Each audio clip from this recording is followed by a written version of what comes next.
آخری غزوہ۔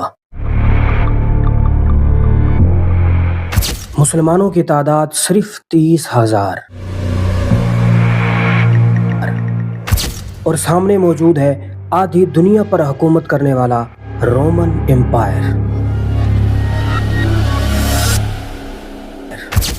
وہ رومی سلطنت جس کو آدھی دنیا پر حکومت کرنے کا غرور تھا، جس نے حال ہی میں ایران کو شکست دی۔ مسلمانوں کے ہاں اس وقت گرمی، قحط اور غربت اپنے عروج پر تھی۔ مدینہ میں فصل پکنے والی تھی، دوسری طرف جنگ کا اعلان ہو گیا۔